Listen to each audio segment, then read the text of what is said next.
Okay, so we'll start with the Gupta period and we'll learn about the post Gupta period also in this lecture. Without wasting time, we'll start the lecture. So Gupta period जो है, ऐसा कहा जाता है कि जो Gupta dynasty है इसको फाइन किया था एक गुप्ता किंग थे जिनका नाम था श्रीगुप्त. इन्होंने इसको फाइन किया था. इन्होंने एक टाइटल लिया था, उस टाइटल को महाराज, मतलब महाराज का टाइटल लिया था इन्होंने, ठीक है. और उनके बेटे थे घटोत्कच, उन्होंने भी सेम टाइटल महाराज का लिया था. इस टाइम पे कुछ ऐसा सिग्निफिकेंट नहीं हुआ था इन दोनों रूलर्स के अंडर, इसलिए हमें बस इनका नाम पता होना चाहिए कि श्रीगुप्त जो थे वो फाउंडर थे और उनके सन थे घटोत्कच. इन दोनों ने महाराज का टाइटल लिया था. जो एक्चुअल में गुप्ता पीरियड है वो चंद्रगुप्त फर्स्ट के टाइम से स्टार्ट होता है. Chandragupta first is regarded as the real founder of the Gupta dynasty and he assume the title of Maharaja Dhiraj, ठीक है. तो अभी हम और डिटेल में भी पढ़ेंगे चंद्रगुप्त वन के बारे में. फिर नेक्स्ट जो रूलर होते हैं वो समुद्रगुप्त होते हैं. इन्हें इंडियन नेपोलियन भी कहा जाता है. He is regarded as the greatest Gupta king, ठीक है. और इनको इंडियन नेपोलियन किसने कहा है? V.A. स्मिथ एक राइटर हैं, उन्होंने इनको समुद्रगुप्त को इंडियन नेपोलियन का टाइटल दिया, ठीक है. Then there was Ramagupta, he was the only Gupta ruler to issue copper coins. Very important fact, ठीक है. Majorly all Gupta rulers either issued gold coins और silver coins. He was the only person to issue copper coins. Okay, then there was Chandragupta II or Chandragupta Vikramaditya. He defeated Sakas, hence assumed the title Sakari, and he also assumed the title of Vikramaditya, ठीक है. तो and then there was Kumargupta. He is said to be the founder of the Nalanda University. Very very important. Nalanda University was one of the prestigious universities of that time. तो कुमारगुप्त ने ही इस university को find किया था. Then Skandagupta, he is regarded as the last powerful Gupta ruler. Though there were many Gupta rulers after Skandagupta, लेकिन इन्हीं को सबसे लास्ट पावरफुल गुप्ता रूलर माना जाता है क्योंकि इन्हीं के टाइम पे कुछ सिग्निफिकेंट होता है. उसके बाद किसी भी गुप्ता रूलर के अंदर कुछ ऐसा सिग्निफिकेंट नहीं होता, ना ही वो रूलर्स इतने पावरफुल रहते हैं. तो लास्ट पावरफुल जो गुप्ता रूलर थे वो स्कंदगुप्त थे. ही repelled first Huna invasion. Huns थे जो सेंट्रल एशिया से आए हुए थे और उन्होंने इन्वेड किया था इंडिया को. तो उनको वापस भगाने में स्कंदगुप्त ने उनका बहुत रोल था, ठीक है. तो ये हमने क्रोनोलॉजी देख ली सारे गुप्ता रूलर्स के. हमें एक एक के बारे में, सबके बारे में पढ़ेंगे. तो सबसे पहले जो श्रीगुप्त हैं, घटोत्कच है, उनसे रिलेटेड कुछ इंपॉर्टेंट है नहीं. चंद्रगुप्त फर्स्ट जो है उनके बारे में हमें पता होना चाहिए कि he is the real founder of Gupta dynasty and he strengthened his kingdom through matrimonial alliances, ठीक है. शादी करके और दूसरे जो किंगडम्स हैं उनके यहाँ शादी करके अपने अपने किंगडम्स को और बढ़ा रहे थे. He married Kumara Devi who was a Lichchhavi princess of Mithila, ठीक है. मिथिला इज इन बिहार, ठीक है. तो इस तरह से उन्होंने अपने and broad power, resources, prestige, ठीक है, और फर्टाइल गैंगेटिक लैंड जो मिथिला का था वो भी उनको मिल गया. तो इस तरह से शादी करके काइंड ऑफ दहेज में या कैसे भी उन्होंने अपने एम्पायर को एक्सपैंड किया, ठीक है. और उन्होंने मगध, प्रयाग और साकेत रीजन तक एक्सपैंड किया था, ठीक है, चंद्रगुप्त. तो that's why is called as the real founder because he did some real groundwork with regard to Gupta dynasty. Okay, and he also issued Chandragupta Kumara Devi coins, gold coins, जिनको दिनार कहते थे, ठीक है. ये original type of gold coins थे जिसमें kind of king और क्वीन के जो इमेजेस थे वो पंच मार्क्ड होते थे. तो इसलिए उनको चंद्रगुप्त और कुमार देवी टाइप गोल्ड कॉइन्स कहा जाता है, ठीक है. ये आपको पता होना चाहिए. फिर जो सबसे मोस्ट इंपॉर्टेंट रूलर हैं वो समुद्रगुप्त हैं, ठीक है. समुद्रगुप्त के टाइम पे क्या होता है ये आपको पता होना चाहिए. सो just a second, sorry.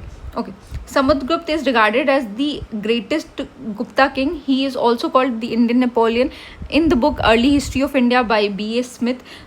And सबसे ज़्यादा हमें इनके बारे में कहाँ पढ़ने को मिलता है? इन प्रयाग प्रशस्ति और the Allahabad pillar inscription which is in Sanskrit and it is composed by his court poet Harisena. Okay, तो ये वही पिलर है जहाँ पे अशोकन एडिक्ट्स भी हैं, ठीक है. और लेटर ऑन जहांगीर और बीरबल के भी इंस्क्रिप्शंस इसी पिलर पे देखने को मिलते हैं. लेकिन सबसे पहले इस पिलर पे जो है अशोकन एडिक्ट्स के बाद सबसे जो मेजर इस पिलर पे जिसके बारे में लिखा हुआ है वो है जो उनके कोर्ट पोएट थे हरिसेना, उन्होंने ये लिखा था. Okay, then style of rule क्या था इनका? He annex territories of defeated monarchs in north and central India. देखो तो दो तरीके से ये रूल कर रहे थे। जो नॉर्थ और सेंट्रल इंडिया में ये टेरिटरीज़ को एनेक्स कर रहे थे, बट साउथ इंडिया में ये टेरिटरीज़ को एनेक्स नहीं कर रहे थे, बस जीतने के बाद वो टेरिटरी वैसे ही छोड़ दे रहे थे। जीत के मतलब जो वहाँ पे पहले से रूल कर रहे थे उनको ही रूल करने दे रहे थे।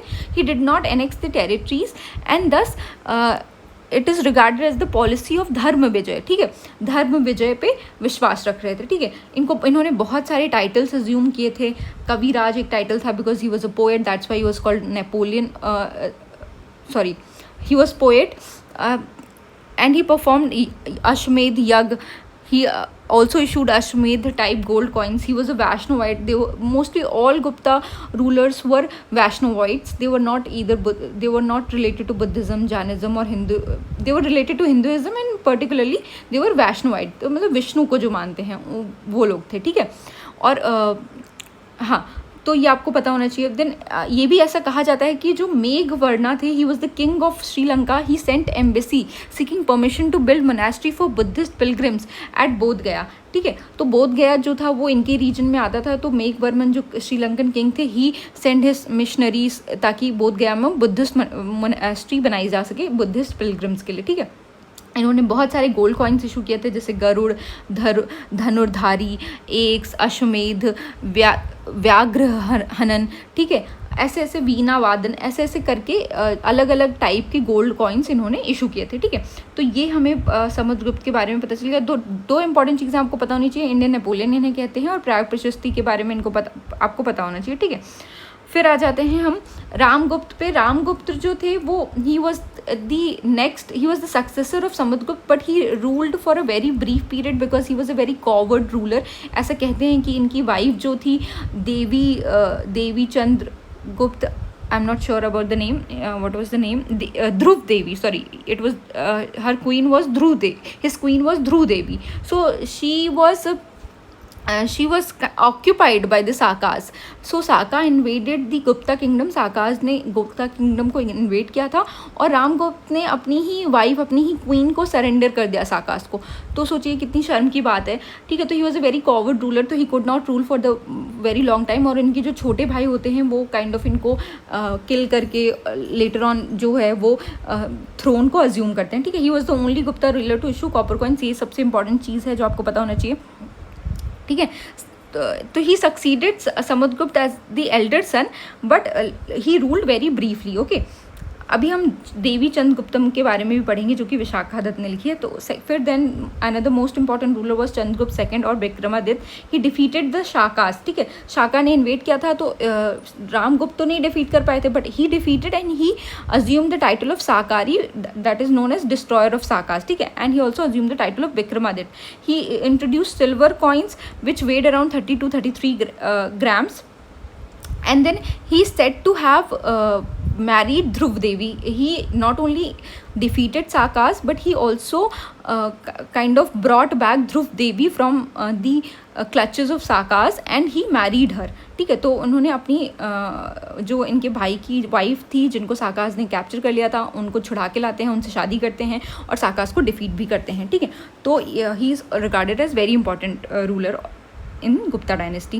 Okay, then he also married he married his daughter Prabhavati Gupta to Vakataka prince Rudrasena, but Rudrasena की बहुत जल्दी डेथ हो जाती है, तो काइंड ऑफ प्रभावती वहाँ पे रूल करने लगती हैं। और जो वाकाटाका के अंदर जितना भी रीजन था वो भी वाकाटाका किंगडम भी virtually kind of Gupta control के अंदर ही आ जाता है, बिकॉज प्रभावती उनकी बेटी होती हैं, तो वो अपनी बेटी के थ्रू वहाँ पे भी रूल करने लगते हैं। ठीक है, then he shifted his capital और he established his second capital at Ujjain. जो कैपिटल मेन कैपिटल थी वो पाटलिपुत्र में थी, but he made his second capital at Ujjain. तो it is very very important who made the second capital at Ujjain, it was Chandragupta second और विक्रमादित्य। इनके जो कोर्ट में 9 जेम्स या 9 रत्नास थे वो आपको पता होना चाहिए। ठीक है, जो चाइनीज पिलग्रिम थे फा हेन, he visited during the rain of Chandragupta second. Okay, तो कौन कौन से 9 रत्नास थे? सो मोस्ट इंपॉर्टेंट है कालिदास। इन्होंने जितनी भी किताबें लिखी हैं वो बहुत बहुत इंपॉर्टेंट हैं, ये सारे नाम आपको रटे होने चाहिए। पहला है अभिज्ञान शकुंतलम, मेघदूत, रघुवंशम, कुमार संवंशम, ऋतु समाहारय, मल्लिका अग्निमित्रम, विक्रम वशियम। ठीक है। तो ये जितनी भी किताबें हैं ये आपको पता होनी चाहिए, ठीक है। फिर who was the next one, it was Amar Sinha, he wrote Amarakosha. Then Dhanvantari, he was a physician. Then Kashpanak, he was an astrologer. Shanku, architect. Vararuchi, he was a grammarian. Betel Bhatt, he was a magician. Then Ghatakarpara, he was a diplomat. Varahamihira, very very important. तो कालिदास और वरहा मीरा ये दोनों बहुत important है, और धन्वंतरी भी बहुत important है। ये कुछ इंपॉर्टेंट वाले हैं जो आपको नाम पता होने चाहिए इनके। So basically he was a mathematician and astronomer. He wrote Pancha Siddhantika, Brihat Samhita. ये 2 किताबें हैं जो इन्होंने लिखी है, वेरी इंपॉर्टेंट, इनके नाम आपको पता होने चाहिए, ठीक है।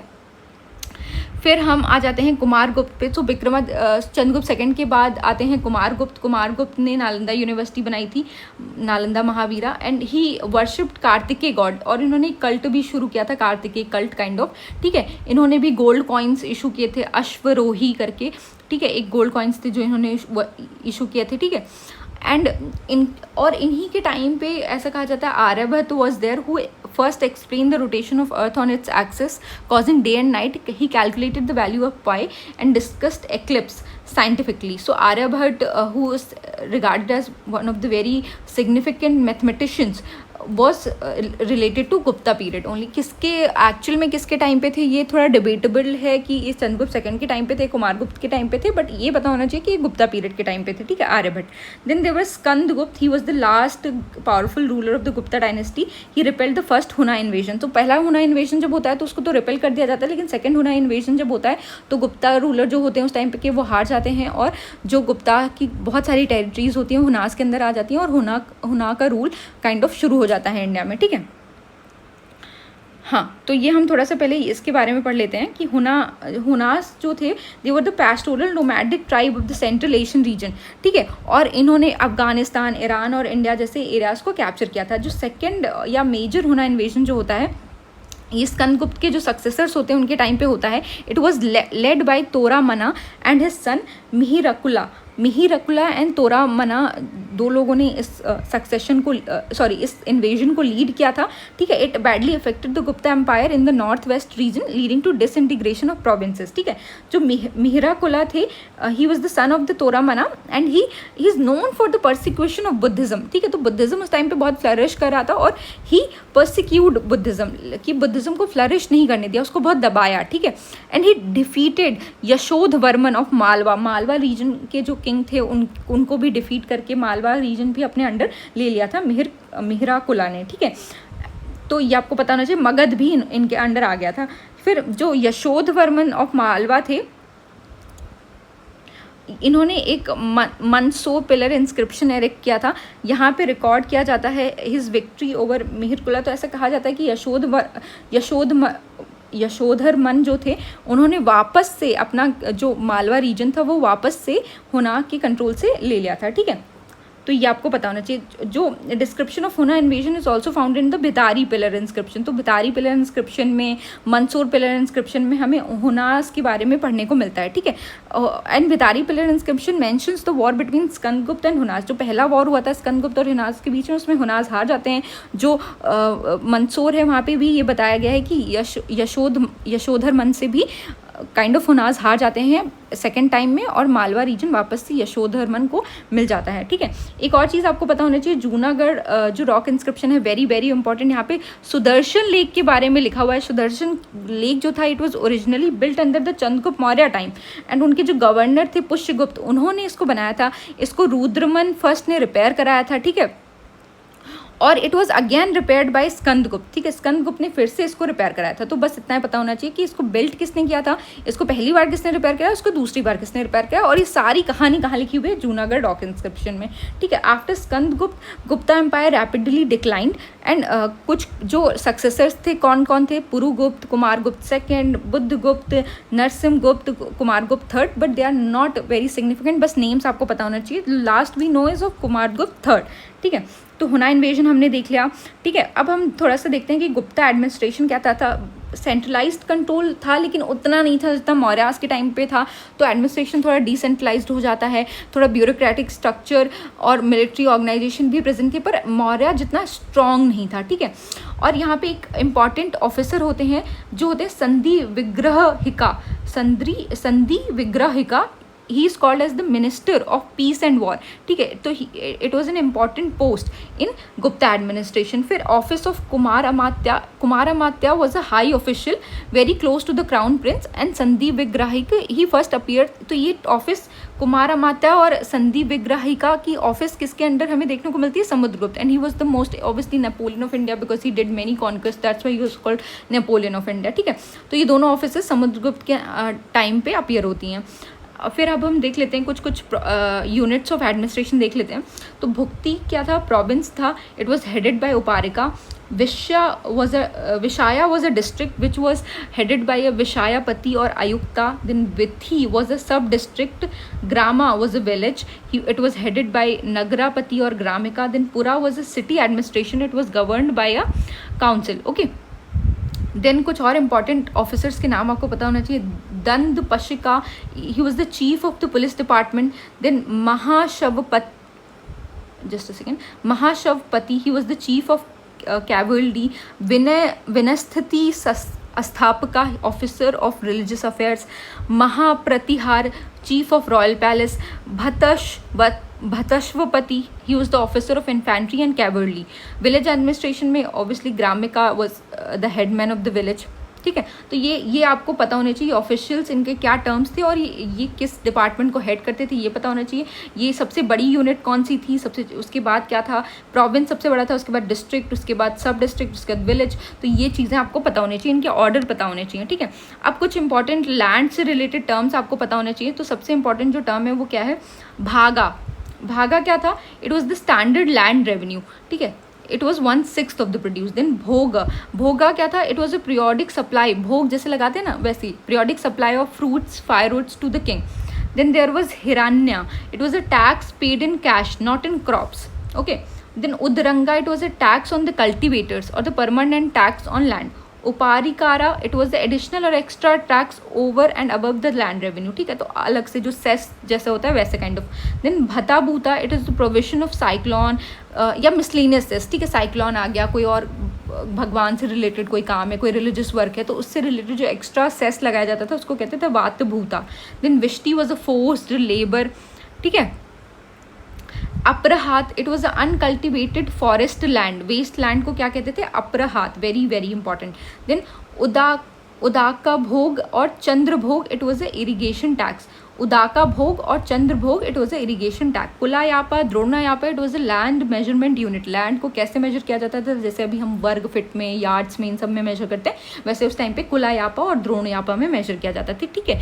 अब कुछ लैंड ग्रांट्स, किंग जो थे उस टाइम पे वो लैंड ग्रांट्स भी देते थे। तो दो तरह की लैंड ग्रांट्स थी जो बहुत फेमस थी। अग्रहारा ग्रांट्स, ये किसको दी जाती थी? ब्राह्मण्स को दी जाती थी और इस लैंड को टैक्स नहीं किया जाता था, तो it is a tax free land grant to Brahmins. Then Devagrahara क्या था? It was a grant to the temples और द डीटीज, ठीक है। तो जो टेम्पल को लैंड डोनेट कर दी जाती थी उसको क्या कहते थे? देवग्रहारा, और जो ब्राह्मण्स को दी जाती थी उसको अग्रहारा कहते थे, ठीक है। अब क्षेत्र क्या था? It was a cultivable land. Then Khila was a waste land. Aprahata was a jungle waste land. Vastu was a habitable land, okay. Then guild donated land recorded in Damodarpur, Faridpur, Indore, copper plate inscription. अब ये लैंड्स डोनेट की जा रही है Brahmins को, temples को, ये सब कहाँ पे ये नोट किया गया, कहाँ पे रिकॉर्ड किया गया? तो ये दामोदरपुर, फरीदपुर, इंदौर, यहाँ सब कॉपर प्लेट जो इंस्क्रिप्शन है वहाँ पे रिकॉर्ड किया गया। इकोनॉमी कैसी थी गुप्ता के टाइम पे? तो ऑब्वियसली बहुत सारे गोल्ड कॉइन्स इन्होंने इशू किए थे, सिल्वर कॉइन्स, रुपाका भी। गोल्ड कॉइन्स को दिनार कहते थे, सिल्वर कॉइन्स को रुपाका कहते थे, ठीक है। जो कॉपर कॉइन्स थे वो लॉन्च तो चंद्रगुप्त सेकंड ने किए थे, लेकिन उसको रेगुलर करेंसी की तरह रामगुप्त ने इशू किया था, रेगुलर करेंसी की तरह रामगुप्त ने इशू किया था, और इसको लॉन्च किसने किया था? चंद्रगुप्त सेकंड ने। ट्रेड रूट्स क्या थे? तम्रलिप्ति जो बंगाल में है वो एक इम्पॉर्टेंट पोर्ट था, ठीक है। बारोच एक इम्पॉर्टेंट पोर्ट था। तो ये कुछ इंपॉर्टेंट पोर्ट थे, यानी कि सी ट्रेड भी उस टाइम पे प्रेजेंट था। जो गिल्ड्स थे, श्रेणीज, गिल्ड्स को क्या कहते थे, Shreni. It was headed by Shreshthin. Then Saumilla was a famous author who wrote Kamandaka Nitisara. ठीक है, कमंदक नीतिसार इन्होंने लिखा है, सौमिला. ठीक है, he was also an important author. फिर decline of trade and towns is the notable feature of the Gupta period post 5th century. तो 5th century के बाद गुप्ता पीरियड का काइंड ऑफ डिक्लाइन होने लगता है, तो ट्रेड और टाउन्स ये सब भी डिक्लाइन होने लगते हैं. ठीक है, गुप्ता की सोसाइटी कैसी थी, तो वैसे तो गुप्ता एज को काइंड ऑफ गोल्डन एज कहा जाता है, बट क्योंकि बहुत सारे उस टाइम पे डिस्कवरीज होती हैं, ट्रेड बहुत अच्छे से फ्लरिश कर रहा था, बहुत टाइप के आर्किटेक्चर देखने को मिलते हैं. ठीक है, लेकिन सोसाइटी के टर्म्स में अगर देखा जाए तो उस टाइम पे बहुत अच्छा पिक्चर नहीं निकल के आता है कि सोसाइटी उस टाइम पे बहुत रिजिड वर्ना सिस्टम था. जो शूद्रास थे वो सिर्फ एग्रीकल्चर का काम कर सकते थे. एक आउटकास्ट भी थी जिसको चंडाला कहते थे. ठीक है, और वो they lived outside the city. ये सब फाहेन के अकाउंट में हमें देखने को मिलता है. ठीक है, सती सिस्टम भी प्रेवलेंट था. ठीक है, फिर विमेन की जो पोजीशन थी वो काइंड ऑफ डेट्रिएट होती जा रही थी. चाइल्ड मैरिज था, प्रॉपर्टी राइट्स नहीं थे उनके. स्त्री धन बस जो ज्वेलरी और गिफ्ट शादी के टाइम पे मिलते हैं सिर्फ उस पर उनका अधिकार था. ठीक है, practice of child marriage obviously increase. Polygamy बहुत कॉमन हो गई थी एलीट क्लास में स्पेशली. ठीक है, अनटचेबिलिटी वर्सन हो गई थी. देन सूर्य सिद्धांत एक इम्पॉर्टेंट किताब है जो इस टाइम पे लिखी गई थी. तो इसमें हमें देखने को मिलता है कि सोसाइटी की जो पोजीशन थी वो बहुत अच्छी नहीं थी गुप्ता पीरियड के टाइम पे. ठीक है, देन एक इम्पॉर्टेंट जो डिस्कवरी होती है was the development of the important discoveries development of the decimal system and zero. ठीक है, ये गुप्ता पीरियड में होता है, तो एक इम्पॉर्टेंट इन्वेंशन था उस टाइम का. ठीक है, रिलीजन कैसा था, मोस्टली वैष्णवाइट्स थे. ठीक है, और गरुड़ यानी विष्णु का जो व्हीकल है उसको एज सिम्बल्स यूज़ करते थे. ठीक है, और they also provided patronage to Shaivism, Buddhism और जैनिज्म. इनको भी पैट्रनेज दी थी इन्होंने, पर सब फॉलो किसे करते थे, विष्णु को फॉलो करते थे. Iron pillar at Mehrauli, it is inscription by Chandragupta second at demonstrate advance Gupta metallurgy. Dust free है अभी तक हमें पता है. जो आयरन पिलर है मेहरौली में दिल्ली में वो अभी तक डस्ट फ्री है. उसको चंद्रगुप्त सेकंड ने जो काइंड ऑफ बिल्ड किया था. ठीक है, और एडवांस मेटलर्जी को शो करता है. अजंता एलोरा, बाग केव्स, उदयगिरी केव्स. ठीक है, ये गुप्ता एरा के रॉक कट आर्ट को दिखाती हैं. अभी हम अलग से देखेंगे कि कौन सी केव किस रिलीजन को डेडिकेटेड है. फिर 10 अवतारा टेम्पल दियोगढ़ उत्तर प्रदेश में है. ये पंचायतन हिंदू टेम्पल है. ठीक है, और ये गुप्ता पीरियड में बनती है. It is an example of Nagara style of architecture. तो हमें पता है कि जो two styles of temple architecture हैं उसमें एक नागारा स्टाइल ऑफ टेम्पल आर्किटेक्चर है जो मेजरली नॉर्थ इंडिया में है. और ये नागारा स्टाइल ऑफ टेम्पल आर्किटेक्चर किसके टाइम पे, किस तरह से टेम्पल्स बनाएंगे, ये किसके टाइम पे आता है, ये गुप्ता के टाइम पे ही आता है. ठीक है, तो ये टेम्पल आर्किटेक्चर का स्टाइल भी गुप्ता के ही टाइम पे आता है. ठीक है, सुश्रुत, अब ये डिबेटेड है कि सुश्रुत किसके टाइम पे थे, but he was the father of surgery और ही रोट सुश्रुत संहिता. ये आपको पता होना चाहिए. ठीक है, कुछ लिटरेचर कालिदास ने जितनी भी लिटरेचर लिखी हम देख चुके हैं और ये सब बहुत इंपॉर्टेंट है. फिर विशाखा दत्त ने मुद्र रक्षा और देवी चंद्रगुप्तम लिखी है, ये बहुत इंपॉर्टेंट है, ये आपको पता होना चाहिए. शूद्रका ने मृच चट्टिका लिखी है. ठीक है, ये क्या है, ये kind of it deals with the love story of a poor ब्राह्मण चंद्रुदाता एंड कोर्ट्सियन वसंत सेना. ठीक है, तो ये काइंड ऑफ लव स्टोरी है. तो ये भी आपको पता होना चाहिए कि कौन सी किताब किसने लिखी है, ये बस पता होना चाहिए, किताब का नाम और ऑथर पता होना चाहिए. ठीक है, विष्णु शर्मा ने पंचतंत्र लिखी है. हरिसेना जो समुद्रगुप्त के कोर्ट पोएट थे उन्होंने प्रयाग प्रशस्ति लिखा है. फिर वत्स भत्ती ने मंदसौर प्रशस्ति लिखा है. मनुस्मृति जो है वो भी एक टाइम का लीगल टेक्स्ट था, इसको विलियम जोन्स ने इंग्लिश में ट्रांसलेट किया था. अमर सिम्हा ने अमर कोश लिखा है. ठीक है, आर्ट और आर्किटेक्चर, नागारा टेम्पल आर्किटेक्चर जो है ओरिजिनेट होता है गुप्ता पीरियड में. दशावतारा टेम्पल हमने देख लिया दियोगढ़ में, जो पंचायतन और नागारा स्टाइल टेम्पल आर्किटेक्चर को सर्व करता है. फिर अजंता केव्स जो है वो महाराष्ट्र में है, ये बुद्धिस्ट रॉक कट केव्स हैं. ठीक है, तो अजंता किसको डेडिकेटेड है, बुद्धिज्म को डेडिकेटेड है. बाग केव्स जो एमपी में है वो किसको डेडिकेटेड है, ये भी बुद्धिस्ट को डेडिकेटेड है. एलोरा जो है यहाँ पे हिंदू, बुद्धिज्म, जैनिज्म तीनों के रॉक कट टेम्पल्स देखने को मिलते हैं. ठीक है, तो तीनों सीरीज में है. ठीक है, उदयगिरी केव्स जो हैं वो हिंदुज़म को काइंड ऑफ डिपिक्ट करती हैं. ठीक है, it is also associated with Chandragupta second. Then famous Buddha image of Sarnath, it is the best specimen of the Gupta era Buddha art. ठीक है, तो जो वो विष्णु को फॉलो करते थे लेकिन बुद्धिज़्म से रिलेटेड कई हमें आर्ट पीसेस देखने को मिलते हैं इन गुप्ता पीरियड. ठीक है, आयरन पिलर एट मेहरौली हम देख चुके हैं. ठीक है, फिर आ जाते हैं पोस्ट गुप्ता पे। पोस्ट गुप्ता के टाइम पे क्या होता है कि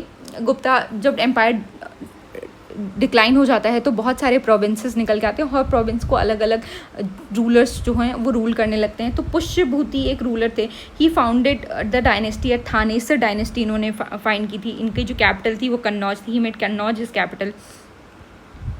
okay, then there was Prabhakar Vardhan, he was the ruler of dynasty, undertook campaign against Hunas, Gaudas and Malwas। ठीक है, इनके नेम्स बस आपको पता होने चाहिए, इतने भी इंपॉर्टेंट नहीं है ये। Rajyavardhan, he was the son of Prabhakar Vardhan, he was killed by Shashank who was a Gauda ruler after avenging sister's husband। ये इंपॉर्टेंट नहीं है, बस आपको ये नाम पता होना चाहिए। ठीक है, राज्यवर्धन के जो सबसे इंपॉर्टेंट इसमें हैं वो हैं Harshavardhana. He was the younger brother of Rajyavardhana, he ascended the throne of Thanesar and he shifted his capital to Kannauj. ठीक है, हर्षवर्धन ये आपको बस पता होना चाहिए।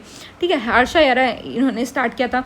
ही united the north India except Kashmir and made Kannauj his capital. ठीक है, he suffered defeat at the hands of Pulakeshin second. तो ये और बढ़ रहे थे, नॉर्थ इंडिया में तो इन्होंने अपना काइंड ऑफ एम्पायर इस्टेब्लिश कर ही लिया था, पर साउथ की तरफ जब भी बढ़ते हैं तो साउथ में एक राजा थे पुलकेशन सेकेंड, जो कि चालुक्य एम्पायर के राजा थे। ठीक है, चालुक्य ऑफ बदामी या फिर वतापी भी। ठीक है, तो नर्मदा के किनारे इनकी लड़ाई होती है और हर्षवर्धन हार जाते हैं। और ये सारी बातें कि कहाँ पे लड़ाई हुई, किसके बीच में लड़ाई हुई, कहाँ पे लिखा हुआ है, ये ऐहोल इंस्क्रिप्शन में लिखा हुआ है। ऐहोल इंस्क्रिप्शन किसने लिखवाया था? पुलकेशन सेकंड ने लिखवाया था। ऑब्वियसली जो जीतता था वही अपनी बड़ाई करने के लिए इंस्क्रिप्शन लिखवाता था। ठीक है, तो इस इंस्क्रिप्शन में हमें पता चलता है कि जो नर्मदा है वो बाउंड्री बन जाती है दोनों किंगडम्स के बीच में। ठीक है, नर्मदा के उस जो नॉर्थ साइड है वो हर्षवर्धन का एम्पायर रहता है और साउथ की साइड किसका? चालुक्य किंग पुलकेशन सेकंड का एम्पायर रहता है। ठीक है, then obviously Harshavardhana was a patron of learning. He authored 3 Sanskrit plays, Ratnavali, Priyadarshika, Nagananda. He authored these plays himself. ठीक है, इनके कोर्ट पोएट थे Bana Bhatta. He wrote Harsha Charita which is a biography of Harsha. ठीक है, और इन्होंने एक और किताब लिखी है कदम्बरी। ठीक है, it is a romance novel. ठीक है, तो बाना भट्टा ने कौन सी 2 किताबें लिखी हैं? हर्ष चरिता और कदम्बरी। फिर मयूरा भी एक पोएट थे, उन्होंने लिखा था सूर्य शाथक। ठीक है, ही ऑर्गेनाइज कन्नौज असेंबलीज। ये कन्नौज असेंबली ऑर्गेनाइज करते थे जिसमें बहुत सारे लोग आते थे। यहाँ पे ये महायाना बुद्धिज़्म को काइंड ऑफ पॉपुलराइज करने के लिए ऑर्गेनाइज की जाती थी। और इसको ह्यूनस्टैंग ने भी ह्यूनस्टैंग हर्षवर्धन के टाइम पे विजिट करते हैं, एक चाइनीज़ ट्रैवलर थे, ये हर्षा के एम्पायर को विजिट करते हैं। तो इनको ऑनर भी किया जाता है इसी कन्नौज असेंबली। और कन्नौज असेंबली ह्यूनस्टैंग खुद अटेंड करते हैं और कन्नौज असेंबली कैसे होती थी, क्या होती थी, इसके बारे में वो अपनी किताब में भी लिखते हैं। ठीक है, और प्रयाग या कुंभ असेंबली भी ऑर्गेनाइज किया जाता था एवरी 5 ईयर्स। ठीक है, Harsha died in 647 AD without any heir. तो उस टाइम पे हर्षा एरा एंड हो जाता है। ठीक है, और कुछ इंपॉर्टेंट जो हर्षा एरा एंड होने के बाद कुछ रूलर्स थे वो आपको पता होने चाहिए। वो कौन से थे? Maukhari of Kannauj, then Gauda of Bengal, इनसे लड़ाई ही चल रही थी। जिन चालुक्यास ऑफ वटापी और बदामी, ये कहाँ? कर्नाटका रीजन के थे। वाकाटाकास ऑफ द डेक्कन और the central India, then Gurjara Pratihara, they were also of Kannauj, then Rashtrakutas, they were of Deccan. ये इनके बारे में वाकाटाकास, गुर्जर प्रतिहारा, राष्ट्रकूटा, इनके बारे में थोड़ा सा और हम देखेंगे जब हम पोस्ट गुप्ता और साउथ इंडिया के किंगडम्स को पढ़ेंगे, तब हम देखेंगे। ठीक है, फिर हम आ जाते हैं कुछ कैलेंडर्स को शुरू किया गया था इस टाइम पे, वो आपको पता होना चाहिए। एक 2 ही इंपॉर्टेंट है, एक है विक्रम संवत, ठीक है, और एक है साका एरा। जो विक्रम संवत है वो हिंदूज के द्वारा यूज़ किया जाता है। ठीक है, हिंदू कैलेंडर है, आज के दिन तक यूज़ किया जाता है। ठीक है, और इंडिया का जो ऑफिशियल कैलेंडर है वो साका एरा का जो कैलेंडर है उस पर बेस्ड है। ठीक है, अब किसने क्या शुरू किया था? विक्रम संवत जो है वो किंग विक्रमादित्य ऑफ उज्जैन ने शुरू किया था। ठीक है, और इन्होंने साकास को डिफीट किया था। ठीक है, और जब साकास किंग विक्रमादित्य ऑफ उज्जैन को डिफीट करते हैं तो वो अपना साका एरा स्टार्ट करते हैं। ये कनिष्का साका रूलर थे, कनिष्का, इन्होंने स्टार्ट किया था। तो बेसिकली अगर सिंपल भाषा में समझो तो ये है कि विक्रमादित्य रूलर थे एक उज्जैन के, वो साकास को डिफीट करते हैं और अपना एक कैलेंडर शुरू करते हैं विक्रम संवत, जो कि हिंदूज आज फॉलो करते हैं। ठीक है, फिर उन्हीं साकास को आगे चल के कनिष्का जो कनिष्का रूलर हैं, जो कि जो साका रूलर हैं कनिष्का, वो विक्रमादित्य को उल्टा डिफीट कर देते हैं और वो खुद अपना कैलेंडर स्टार्ट करते हैं साका एरा, और जो कि इंडियन ऑफिशियल कैलेंडर भी है, ठीक है। तो बस यही एक दूसरे को आपस में डिफीट करते हैं और अपना अपना कैलेंडर शुरू कर देते हैं। एक को हिंदूज फॉलो करते हैं, एक को इंडियन गवर्नमेंट का ऑफिशियल कैलेंडर है, ठीक है। फिर गुप्ता एरा जो है वो भी चंद्रगुप्त सेकंड ने स्टार्ट किया था। हर्षा एरा हर्षवर्धन ने स्टार्ट किया था। ये सब इतने इंपॉर्टेंट नहीं है, जो ऊपर वाले दो हैं वही इंपॉर्टेंट है, ठीक है। इनको कन्वर्ट भी कर सकते हो आप, विक्रम संवत को एडी में कन्वर्ट कर सकते हो। अगर आप 57 माइनस करोगे तो साका एरा में अगर 78 ऐड करोगे तो एडी ईयर आ जाता है, ठीक है। और साका में 135 अगर ऐड कर देते हो, दैट इज 78 प्लस 57, तो ये विक्रम संवत आ जाता है। बस इतना ही इंपॉर्टेंट है और कुछ इंपॉर्टेंट नहीं है इसमें।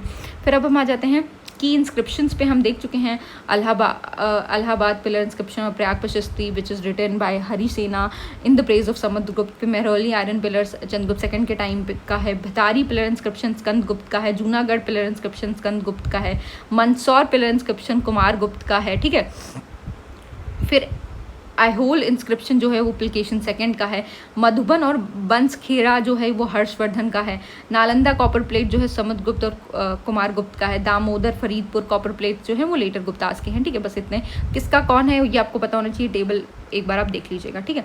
कुछ फैक्ट्स आपको पता होना चाहिए। जो चेस है वो ओरिजिनेट होता है गुप्तास के टाइम पे, ठीक है। जो कुल्ज वापा और ड्रोन वापा हैं ये लैंड मेजरमेंट के टर्म्स हैं, ये आपको पता होना चाहिए। अपराहात हम देख चुके हैं, अनकल्टिवेटेड फॉरेस्ट लैंड था, ठीक है। कुला यापा द्रोण यापा ये भी डिफरेंट मेजरमेंट्स ऑफ लैंड थे, ठीक है। अब आपको ये पता होना चाहिए जो रामगुप्त थे, he was the only ruler to use copper coins as a regular currency. इनको लॉन्च किसने किया था कॉपर कॉइन्स को? इनको स्कंदगुप्त सेकंड ने लॉन्च किया था। Skandagupta he was the last powerful ruler and first Huna invasion को इन्होंने रिपल भी किया था। Kumaragupta first with the Nalanda founder. फिर पोस्ट गुप्ता आपको पता होना चाहिए हर्षा जो पुष्यभूति के थे और पुलकेशिन सेकंड जो कि चालुक्या के रूलर थे। इनके बीच में बैटल होती है नर्मदा में, और ये कहाँ लिखा हुआ है? ऐहोल इंस्क्रिप्शन में। फिर चाइनीज़ ट्रैवलर का जो सीक्वेंस है वो आपको पता होना चाहिए।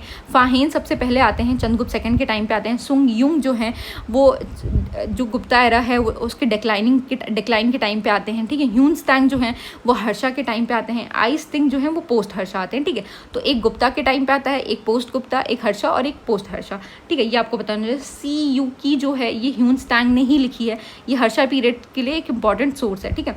नालंदा यूनिवर्सिटी के बारे में आपको बताना चाहिए कि कुमारगुप्त फर्स्ट ने इसको इस्टेब्लिश किया था। हर्षा ने भी इसको पैट्रोनेज दी थी। ह्यूनत्सांग ने यहाँ पे पढ़ाई की है, बिहार में लोकेटेड है। और इसको डिस्ट्रॉय किसने किया था? भक्तियार खिलजी ने इन 12th सेंचुरी, ठीक है। अभी हम खिलजी डायनेस्टी भी पढ़ेंगे जब हम मिडिवल इंडिया पढ़ेंगे, ठीक है। टर्म कौशेया, ये टर्म जो कौशेया है it is use by Hiuen Tsang to denote silk, ठीक है। तो बस इस तरह से आपने सारी चीज़ें जो हैं वो देख ली हैं, ठीक है। ये जो इंस्क्रिप्शंस हैं इसको कौन सा इंस्क्रिप्शन किसने किसने काइंड ऑफ इंस्क्राइब किया था ये आपको पता होना चाहिए, ठीक है। फिर उसके बाद ये दो कैलेंडर्स आपको पता होना चाहिए, विक्रम संवत और साका एरा, ठीक है। उसके बाद ये जो लेटर जो पोस्ट गुप्ता जो किंगडम्स थे और उनकी जो कैपिटल्स थी ये आपको पता होना चाहिए। इनकी कुछ जो है वो तो हम बाद में भी देखेंगे, ठीक है। हर्षवर्धन के टाइम का आपको सब कुछ पता होना चाहिए।